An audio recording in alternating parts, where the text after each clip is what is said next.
Dua Barakato. We are the Group 1 and today we will discuss the water and water resources.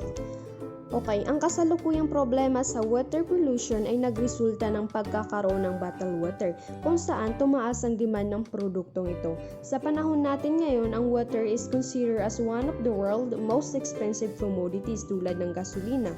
Paano nga ba nagiging expensive ang water kahit sa ating bansa na kung saan madalas umulan at magkaroon ng baha? Okay, watch this video at the end to find out. Earth hydrosphere undergoes hydrologic cycle which involve evapotranspiration and condensation that affected by waste which produce domestic agriculture, industrial, aquaculture, fisheries, and recreation. Yung hydrologic cycle is may dalawang klase, fresh water and salt water. Yung fresh water, matatagpuan yan sa groundwater, surface water, and ice.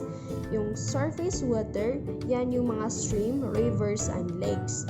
While yung salt water, matatagpuan yan sa seas and ocean, na kung saan ginagamit sila sa domestic, agriculture, industrial, aquaculture, fisheries, and recreation. Earth is the only planet kung saan matatagpuan ang tubig in a form of liquid. Unlike the other planet na kung saan ito ay na form of ice or vapor. Makikita mo rin ang Earth na blue and white dahil yan sa water, snow, ice, and cloud on its surface. Ang parte ng Earth subsystem na kung saan may ocean, lake, stream, underground water, snow, and ice ay tinatawag na hydrosphere. It makes up about 71% of Earth's surface. Ganun pa man, matatagpuan din ang water sa other Earth subsystem. It occurs as an water vapor in the atmosphere as an important constituent of minerals in the geosphere at sa mga living organisms sa biosphere. Ang pagkakaroon ng tubig sa iba't ibang Earth subsystem ay bahagi ng hydrological cycle. Hydrological cycle o mas kilala sa water cycle. Yan yung paggalaw ng water around its surface and its subsystem. Ang cycle ay binubuo ng pathways and reservoir. Reservoir, yan yung place na kung saan naiipon yung tubig sa magkakaibang panahon o oras. While yung pathways, yan naman yung proseso na kung saan nagmo-move yung water between reservoir and subsystem.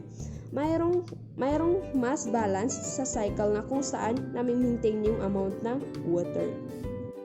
Ang init na nagmumula sa araw ay nagpo-provide ng energy para gumalaw yung water dahil yan sa evaporation, ang proseso kung saan ang liquid ay nagiging vapor o singaw.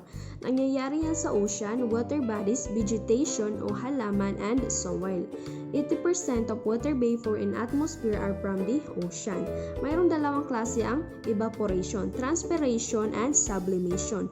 Transpiration ay siyan yung pag-evaporate ng water mula sa leaves and plant na nagko-contribute ng 10% of water vapor in atmosphere. While yung sublimation naman is yan yung proseso kung saan ang ice ay nagtatransform into water vapor.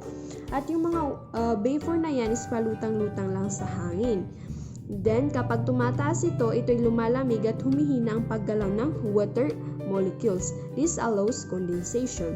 Condensation ay ang pagiging liquid or solid ng vapor.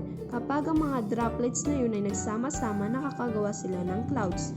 At kapag yung droplets na yan or ice crystal ay lumalaki at bumibigat, nangyayari ang precipitation na kung saan nagiging water yung liquid or solid in a form of rain, snow, or hail.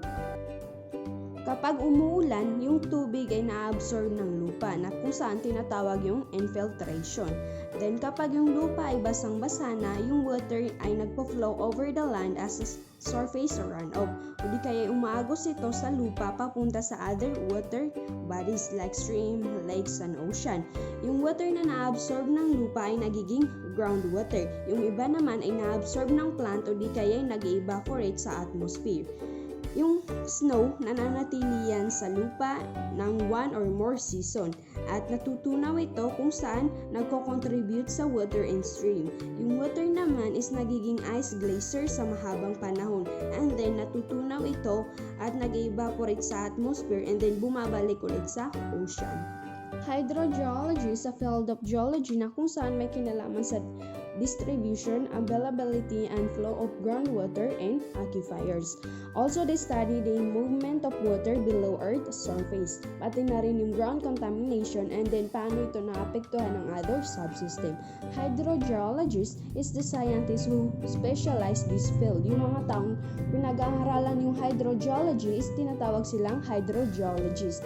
Then, para maging hydrogeologist ka, kailangan mo munang makakuha ng bachelor degree in geology or environmental science, and then pursue further study or training in hydrogeology. Step of water cycle number 1, evaporation. The changes of water into gas is called evaporation. Number 2, condensation. The changes of water vapor into water droplets is called condensation. Number 3, precipitation. The water falls from the sky in a form of rain, snow, or hail. This process called precipitation.